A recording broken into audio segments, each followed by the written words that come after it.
제가 이제 조건값으로 이거가 되면 좋다 이렇게 얘기한 게 그냥 좋은 게 아니고 자본주의 패턴이 바뀌는 거예요. 우리나라가 드디어 시골짜기의 이상한 그 왜곡된 이상한 자본주의에서 진짜 미국식 자본주의가 시작되는 겁니다. 자, 그러면 멀티플은 달라지죠. 삼성전자 주주들 이제부터 걱정하지 말아라. 삼성이 HBM 못 만들어도 괜찮다. 한국의 성장률, 그다음에 기업 ROE 이런 거 중요한데 이건 좀 나중 얘기다. 네. 라고 말씀드릴 수 있는 거죠. 제가 보기엔 아직도 길거리에 가는 사람들을 이렇게 붙잡아가지고 미국에 투자하시겠어요? 한국에 투자하시겠어요? 하면 저는 절반은 미국에 투자한다고 할 것 같거든요. 조심하셔야 됩니다. 데이터 분석하시는 분들이 자꾸 과거 데이터 분석을 하면서 신용 잔고 거의 피크점 근처로 가고 있어 막 그러거든요. 이게 데이터가 다 갈릴 거예요. 저도 3천 와서 너무 비싼 거 아니야? 너무 많이 오는 거 아니야? 야, 이제 내려야 되는 거 아니야? 막 이러는데 지금 한국 과열 전혀 아니고 과열은 계속 얘기하지만 외국인들 만들어낼 겁니다. 오늘 같은 경우도 외국인들 안 사고 개인들을 사서 잘 됐잖아요. 개인들 사신 것까지는 좋은데 좀 길게 보셨으면 좋겠어요. 엉덩이 쉽게 흔들지 마라. 네. 엉덩이 종기 날 때까지는 앉아있자. 예, 이런 입장입니다 이번에. 그리고 외국인들은 아직 지난주에도 얘기했지만 진입도 제대로 안 했다. 물론 이제 한 6조 샀더라고요. 네. 최근 한 2달 보니까 사긴 샀지만 파는 게 38조가 넘기 때문에 아직 들어야 될 돈 엄청 많다. 그러니까 여유 있게 기다려라. 외국인들은 법 개정될 때까지는 안 들어올 거다. 지금 선침해한 친구들은 도대체 어떤 친구들인지 모르겠지만 배심이 좋은 애들이고 진짜 제대로 된 건 그 법 개정된 이후에 들어올 거고 그다음 법 개정된 이후에 들어올 양이 사실 정확히 우리가 얼마인지 모르겠다. 그렇죠. 예. 저는 모르지만 일단 예. 들어온다라는 것들은 변함이 없다. 그러니까 저는 이제 나간 토끼만 들어온다. 일단 1차 나간 토끼 들어오고 새로운 토끼 또 들어온다. 그렇게 되기 때문에 그래서 어디까지 보냐면 만약 하나 계속 말씀드리지만 이게 사실은 그 법 개정된다고 다 되는 건 아니에요. 사실 제일 큰 그다음 산은 뭐냐면 법 개정되는 게 첫 번째 산이고 네. 두 번째 산은 법관들이 어떻게 하느냐는 거예요. 사실 예전 상법 뭐가 문제가 있어요. 네. 이사들이 회사에 충실한다. 그럼 주주에는 충실 안 해야 되나?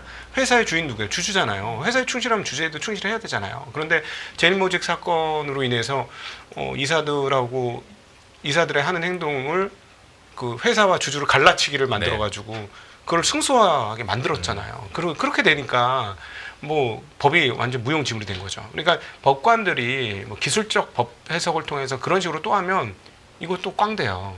예, 물론 이제 그 주주를 위해서 이렇게 이사의 주주 충실 의무 이것까지 달면 설마 그렇게 못하겠죠. 못하긴 하겠지만 그럼에도 불구하고 법관들이 이상한 해석을 해갖고 이상한 판결을 냈다? 그러면 이것도 완전 망하는 거예요. 예, 그래서 그것까지 돼야 완전한 건데 만약에 그렇게 되면 우리나라에 뭐가 시작되느냐? 드디어 미국식 자본주의가 시작되는 겁니다. 주주를 위한. 예, 미국식 자본주의. 자, 그러면 여러분 상상력을 돌려야 되는 게 미국식 자본주의면 멀티플이 어떤가를 계산을 하셔야죠. 자꾸 3천 와서 너무 비싼 거 아니야? 너무 많이 오는 거 아니야? 야, 이제 내려야 되는 거 아니야? 막 이러는데 저는 이걸 말씀해요. 실패할 수도 있어. 왜냐하면 아직 안 됐잖아요. 네. 상국 개정 아직 안 됐고 그다음에 그 판사들이 어떻게 판결 냈는지 아직 안 나왔잖아요. 예. 그리고 M&A도 된 거 하나도 없잖아요. 근데 제가 이제 조건값으로 이거가 되면 좋다 이렇게 얘기한 게 그냥 좋은 게 아니고 그냥 장 좀 올라가요 이 얘기를 하는 게 아니라 엄청 올라간. 자본주의 패턴이 바뀌는 거예요. 우리나라가 드디어 시골짜기의 이상한 그 왜곡된 이상한 자본주의에서 이거는 자본주의라고 할 수도 없지. 이건 웃기는 자본주의예요. 호족 자본주의? 이렇게 표현해야 되나? 이런 이상한 자본주의에서 진짜 미국식 자본주의가 시작되는 겁니다. 자, 그러면 멀티플은 달라지죠. 지금 미국 S&P가 대략 400고 나스닥이 4.5배 정도 했는데 네네. 그 정도까지 배수를 저희가 노려봐도 돼요? 그거는 조금 어렵죠. 왜냐면은 한국 기업들 중에 그 정도 받으려면 세계를 상대로 장사를 하면 그래 될 수 있죠. 측면에서도. 그러면 이제 하이닉스가 제일 유력하죠. 하이닉스 미친 듯이 올라가잖아요. 지금. 네. 예. 아랑코담코 올라가는데 아직도 여전히 싸거든. 마이크론보다도 훨씬 싸거든. 그러니까 우리가 미국식 자본주의가 되면 마이크론하고 비슷해져야 되는 거 아니에요, 최소한. 근데 사실은 비슷해지면 안 되는 거죠. 더 높아져야죠. 1등 기업이니까.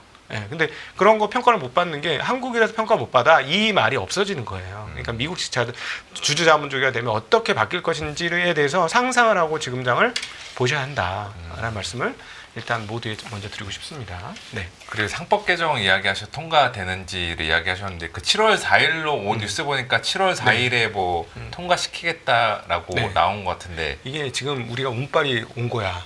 우리 이 주식 투자자한테 네. 대운이 온 거예요. 이게 진짜 얼마나 웃기냐면 사실은 제가 이렇게 옆에서 지켜보니까는 정말 죄송한 얘기지만 이거 뭐 정치적인 얘기가 네. 아니라 이 그동안의 이 상황들에 대한 이야기를 해드리는 거예요. 정말 죄송하게도 민주당에 계신 분들이 주식 투자를 잘 안 했어. 그래서 여기에 대한 개념이 없었어.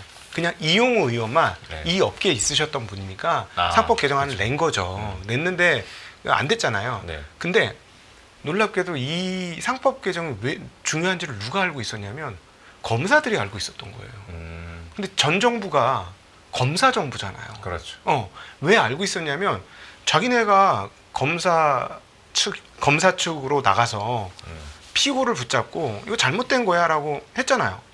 대표가 이복현 금감원장이지 네, 않습니까? 맞습니다. 예, 그러니까 제일모직 그 사건에서 검사 수장이 이복현 검사였는데 이거 해보니까 왜 우리가 논리적으로 이겨야 되는데 졌어. 주근한테 왜 졌지? 봤더니 상법. 상법 요게 문제가 된 거예요. 그러니까 이 검사들이 정확히 알았어. 근데 거기에다가 또 약간 이분들이 이제 여기에 표가 있다는 사실을 알았던 거죠. 그래서 24년도 1월에 가서 거래소 가서 상법 개정하겠다. 이게 인기 전략이라는 걸 정확히 알지. 이걸 사람들이 호응한다는 걸 알고 있고 투자자들이 굉장히 많다는 걸 알아서 그 이슈를 잡은 거예요. 네. 그걸 잡았어. 이분들이 이걸 안 잡았으면 이 이슈가 지금 이렇게 안 됐을 가능성이 있어요. 네. 그래서 사실은 저가 이제 냉정하게 생각을 해보면 민주당 분들은 이거 별로 개념이 없었지. 근데 몰랐던 거죠. 몰랐지. 왜냐면 뭐 주식 투자도 안 하고 잘 그래. 이거 누구 폄훼하는 거 아닙니다. 그러니까 제가 요즘 오죽했으면 그러죠. 지금 국회의원들 세비 중에 일부 한 5%나 10%는 ETF로 줘라. 그럼 우리나라 주가 5천도 넘는다. 두고 봐라. 내 말이 사실인지 참인지 거짓인지 진짜 그렇게 된다. 뭐 이렇게 우스갯소리를 얘기하는데 근데 개념이 없었는데 보니까 이게 와글와글 이게 상당히 큰 이슈인 거야. 이거 파보니까 자기네하고 사실 잘 맞아 이 이슈가. 그러니까 홀딱 받아 먹은 거잖아요. 그래서 여기까지 온 거예요. 근데 보니까 이게 선거에도 도움되고 표가 꽤 많이 되네. 그리고 이거 우리가 주장해야 되는 거 맞는 것 같은데 뭐 생각을 해보고 연구를 해보니까 그렇게 된 거예요. 그래서 지금 이걸 열심히 이게 주장하게 된 거죠. 그래서 사실은 이게 투자자들이 여러 가지 우여곡절 끝에 오늘 만났다. 세상을 모르는 거다. 이렇게도 일이 풀리는구나. 아주 재미난 지난 한 1년 반 사이의 상황을 보면 이렇게 재미난 상황들이 펼쳐진 겁니다. 네. 그럼 다음 달 4일에는 저희가 이제 통과를 네. 기대를 충분히 해봐도 되는 거죠? 왜냐면은 네. 민주당 대표께서 네. 원내 대표께서 이거 네. 제일 중요하다. 첫 번째로 이거 통과시키겠다라고 얘기했으니까 네. 여기서 이걸 안 한다? 그러면은 이상한 정부가 되는 거죠. 이상한 저기가 되는 거고 네. 여당이 되는 거고. 제가 개인적으로 궁금한 거는 상법 개정안 이제 통과되는 것까지는 오케이. 네. 상법 개정 통과됐을 때 투자자들은 그 안에 어떤 내용들을 봐야 돼요? 그러니까 이게 저희가 뭐 네. 지표 발표하면 이게 서프, 쇼크 이런 식으로도 지표나 기업 실적 가지고서도 평가를 네. 하잖아요. 네네. 상법 개정안은 어떤 측면에서 저희가 봐야 되는지. 네. 그러니까 일단 지금 이건 현장에서 답을 찾으면 쉬운데 지금 주가가 오른 게 사실은 뭐 방산주 정도를 빼고 방산주도 네. 빼고는 지금 최근에 오른 건 전부 다 저PBR. 그렇죠. 예. 그다음에 그 중에 자사주 많은 애들. 네. 뭐 이런 거잖아요. 이게 주주 행동에 다 타겟이거든요. 주주 행동 타겟이 되는 기업들이 첫 번째입니다. 그러니까 주주 행동을 할 수 있는 거죠. 그러니까 그동안 너 현금 쌓아놓고 왜 배당 안 해줘? 이렇게 되는 거고 자사주 갖고 그거 뭐 하는 거야? 빨리 소각시키지? 뭐 이렇게 되는 거죠. 그러니까 이번 상법 개정으로 첫 번째 운동이 여기서 나올 거라는 거예요. 그리고 현금을 많이 쌓아놓은 기업들한테 뭐 하고 있어? 이게 되는. 그러니까 지금 오른 주식들이 다 그런 주식들이에요. 그리고 저는 이 랠리가 아직 안 끝난 것 같고 얘네들이 더 오를 거고요. 이렇게 저는 머릿속에 상상을 이렇게 하고 있습니다. 얘네들이 아직 충만이 안 올랐기 때문에 여기서 말하는 충만이라는 건 한국 평균 PR 정도 오르는 거예요. 충만해서 더 충만해지면 그거 이상으로 오르겠죠. 그렇죠. 과열이 나겠죠. 과열까지도 날 가능성은 있지만 일단 거기까지만 보자. 뭐 과열까지는 보지 말고 그러면 얘네들이 거기까지 이렇게 먹으면 올라오면 일단 배는 채워주는 거예요. 허기는 달래죠. 그럼 그때부터 다른 쪽으로 퍼질 것 같습니다. 이 매기들이 저는 개인적으로는 그렇게 봐요. 네, 그 부분은. 네. 그 MSCI 선진국 지수 편입이 불발이 또 됐습니다. 우리나라가 관찰국 대상에서도 제외가 됐는데 네. 내년쯤은 기대를 좀 해볼 수 있을까요? 말씀드렸지만 주주자본주가 되면 뭐 제가 보기에는 미국식 주주자본주가 되면 안 될 이유는 없을 것 같고요. 별로 크게 영향은 당분간 못 미칠 겁니다. 예, 그게 뭐 대단한 이슈는 아닐 거다. 예. 되면 그때는 또 다른 세상이 펼쳐질까요? 예를 들자면 상법 개정되고 MSCI 선진국 지수 편입했다. 그러면 이제 뭐랄까 홀짝이 맞는 거죠. 그럼 외국인들 입장에서 투자할 만하죠. 그죠? 그렇죠. 예, 왜냐하면 지수 편입해야 되고. 자, 그러면 그때는 뭐 어떤 거냐? 1위부터 50위까지 쫙 사야 하는 거예요. 패시브. 네, 패시브로 보는 거예요. 그러면 볼 거 없어요. 그냥 50위까지 좀 그러면 1위부터 10위 또는 1위부터 30위까지 그냥 사놓으면 되는 거예요. 그러면 그냥 밀려서 가는 겁니다. MSCI 편입됐으니까 넣어야 되겠네 하고 자동으로 넣을 거 아니에요. 근데 좀 비었잖아요. 우리가 대만보다도 못하잖아요. 네. 예, 그러니까 대만 이상으로 넘어간다라고 생각하시면 그만큼의 자금이 들어오면 그냥 패시브로 가는 겁니다. 그때는 볼 거 없고 그냥 시가총액 1위부터 쭉 이렇게 가는 거지. 예. 그래서 지난주에도 말씀드렸지만 삼성전자 주주들 이제부터 걱정하지 말아라. 괜찮다. 이제부터는 삼성이 HBM 못 만들어도 괜찮다. 이 말씀드린 거예요. 그냥 수급으로도 이제 기존에 쌓아온 매물대 다 뚫을 수 있다. 이렇게 보는 거죠. 그렇죠. 그래서 지난주에 제가 여기 와서 네. 설명드렸던 것 중에 하나는 밸류에이션이 아니고 수급을 봐라. 이게 이제 그 시장을 결정하는 굉장히 큰 요소인데 이쪽에서 우리가 너무나 많이 함몰되어 있기 때문에 이게 정상화만 돼도 이게 어마무시한 거다.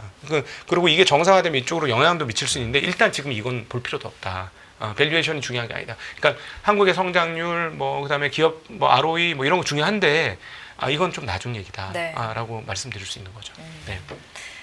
주제가 빗달러 자산에 투자할 때라고 정하셨는데 네. 그게 그냥 한국 주식 이야기하는 거예요? 국장 아니, 복귀해라? 그것도 있는데 네. 오늘 저는 여러 가지 뉴스 중에서 제일 재미난 뉴스 중에 하나가 뭐냐면 트럼프의 말이었어요. 트럼프가 오늘 얼마나 재미난 얘기를 했냐면 정말 참 어떤 이야기? 뻔뻔하기가 이 정도로 뻔뻔할 수 있을까? 이란을 그렇게 그 폭탄을 그렇게 여러 발 투하를 해놓고 뭐라고 했냐면 이제 이란은 다시 석유를 팔아도 돼.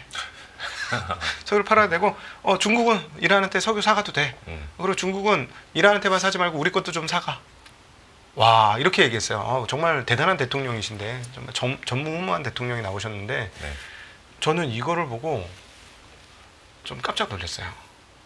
이 이야기의 뒷단에 뭐가 있을까? 이게 표면적으로 보면 되게 모렴차고 되게 좀 철면피다 이런 느낌도 들고 이게 진짜 장사꾼 마인드는 이렇게까지 물불 안 가리고 딱 이렇게 주판을 튕기네 뭐 이런 게 이제 표면적인 거고요. 뒷단에 보니까 왜 저랬을까라고 한번 생각을 해보니까 인플레이션 작정하고 내리려면 유가를 내리면 되는데 이란한테 제재 풀어주고 앞서 이제 석유 얘기 많이 했지 않습니까? 석유 팔게 해주면 유가가 60달러에서 못 올라오겠구나.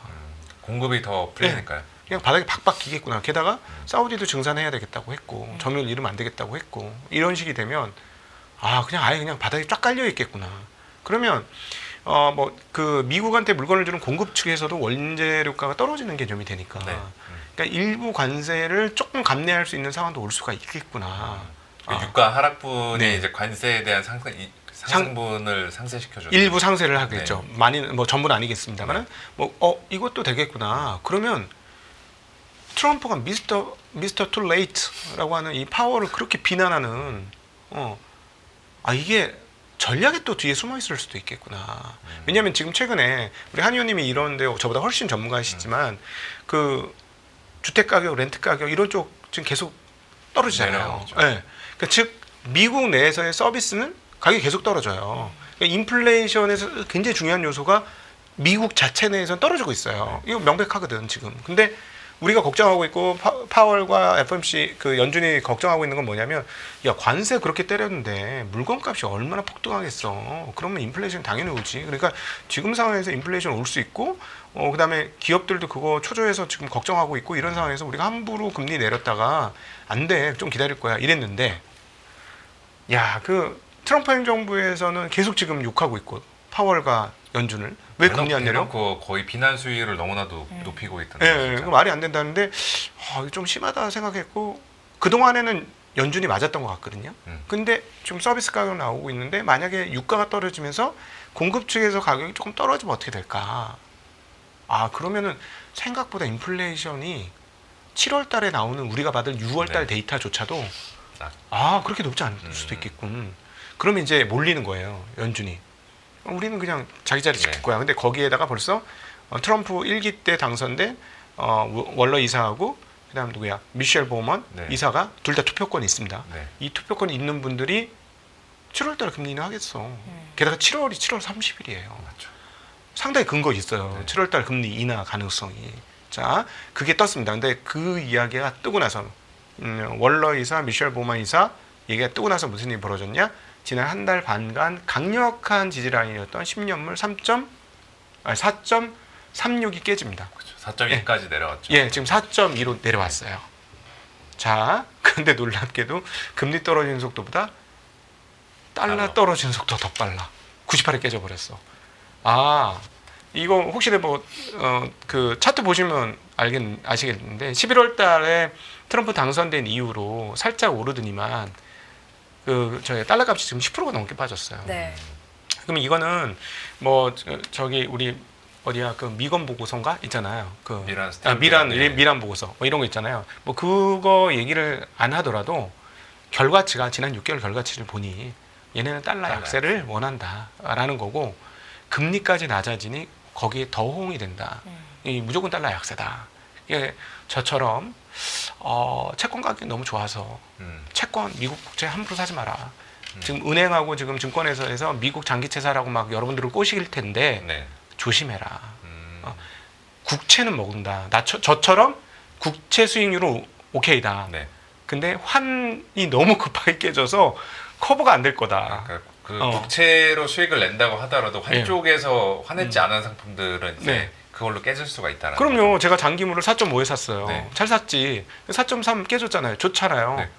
안 돼. 달러가 더 빠졌어요. 네, 6개월에 한 번씩 이자 주는데 이자 한 번 받았는데 안 돼.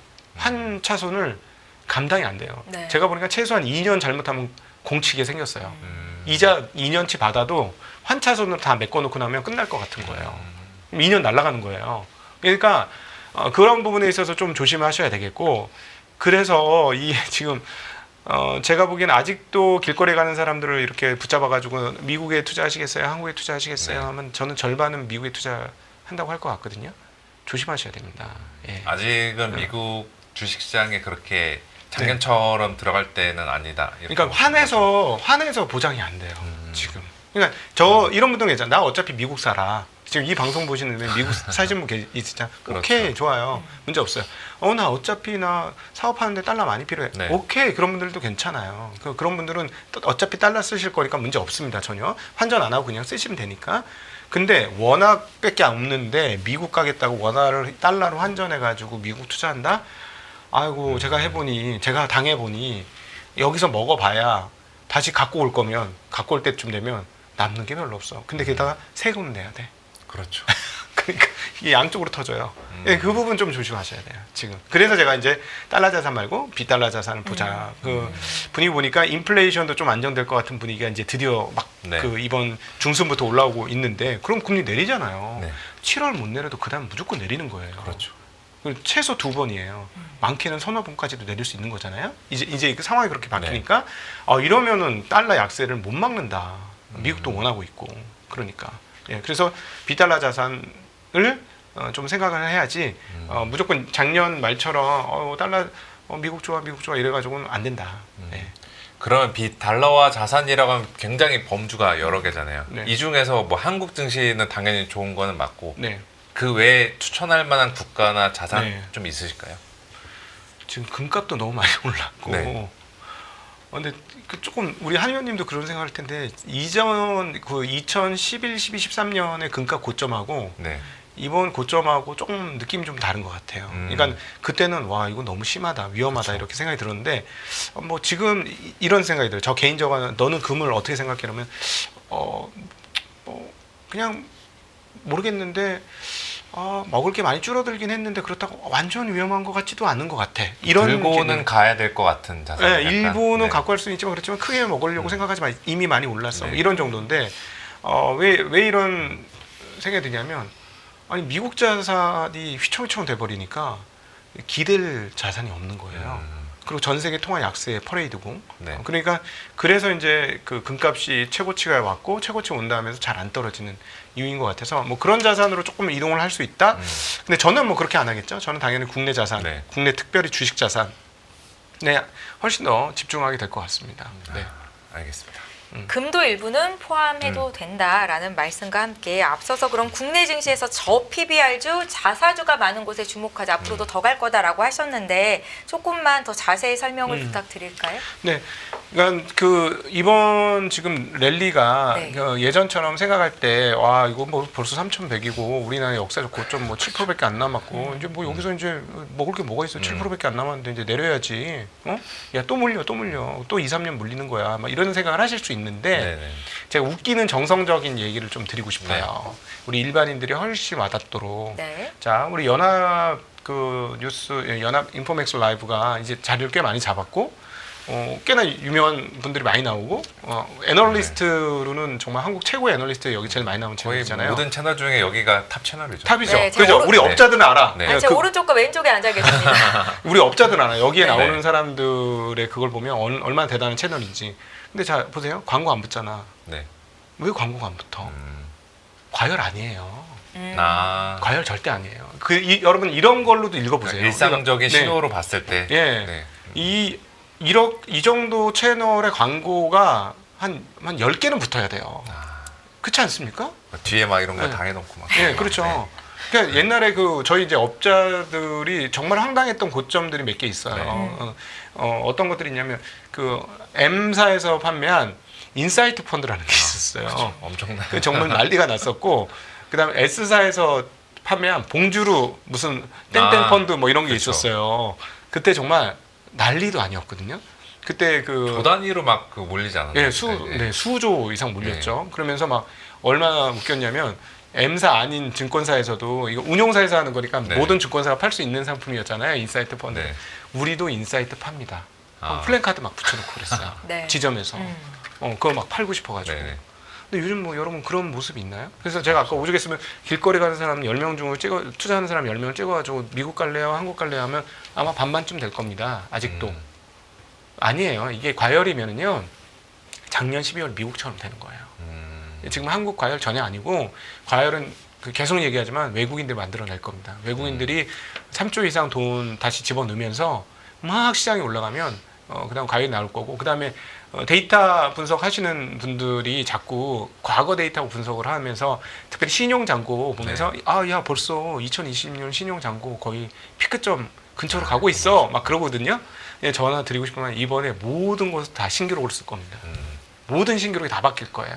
신용 잔고 무슨 뭐 대차 잔고 그다음에 뭐 거래 대금 뭐 이런 등등 이런 수급과 관련돼서 과열 지표들이 있지 않습니까? 이게 굉장히 쌤의 과열이잖아요.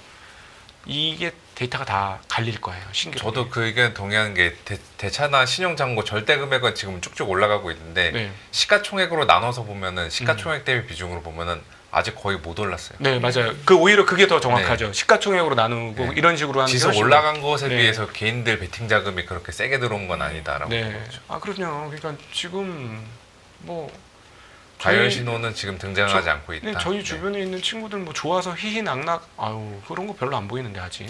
예, 왜냐하면 강세장을 길게 하잖아요. 모두가 행복해. 아직 뭐- 덜 행복하죠. 지식이 없는 사람만 불행한 거네요. 네. 네. 그러니까 밥 사는 애들도 아직 별로 없어. 예, 그러니까 이게 조금 더 가는 게 맞는 것 같고요. 그다음에 이제 물론 조건값은 앞서 모두에 말씀드렸습니다. 만약에 그거 틀어지면 저는 2,600까지 그냥 바로 밑으로 꼽을 것 같아요. 만약에 이게 안 되면 네. 예, 그런 위험 있으나 근데 분위기 봐서는 여기서 역으로 돌리기는 매우 어려울 것 같으니 좀 편안해 하셔도 되지 않을까. 그래서 제가 지금 이 얘기를 꽤 몇 달째 하고 있거든요. 많은 댓글들이 아이고 막 여기서 특별히 연합인포맥스에서 좀 공격적이신 댓글들이 야 이렇게 되니까 이제 팔아야 되겠다. 이제 반대 포지션 잡아야 되겠다. 인버스 사야 되겠다. 그분들 지금 신세 조졌어요. 그게 2,600부터 아마 시작했던 것 같은데. 근데 진짜 인버스 하시는 분들 진짜 조심하세요. 네, 제가 작년에 한번 되게 틀렸기 때문에 많은 네. 분들이 그러는데 왜냐하면 제가 삼성전자 이제 시작입니다. 8만 원에 팔지 마세요. 외국인한테 넘겨주지 마세요. 이 얘기했다 다 고점 물렸다. 너 때문에 고점 물렸다. 막 그러시거든요. 근데 제가 이제 왜 이렇게 그 강하게 위험하잖아요. 제가 뭐 이렇게 강하게 얘기할 필요가 뭐 있어? 출연료 얼마나 된다고 여기서 내가 이렇게 위험하게 얘기를 해? 근데 왜 이렇게 말씀드리냐면 작년도에 당한 걸 피드백을 해보니 네. 삼성전자가 사실은 더 갈 수도 있었는데 왜 죽었느냐? 그게 밸류업은 기업 자율로 하고 7월 달부터 바뀌어서 그래요.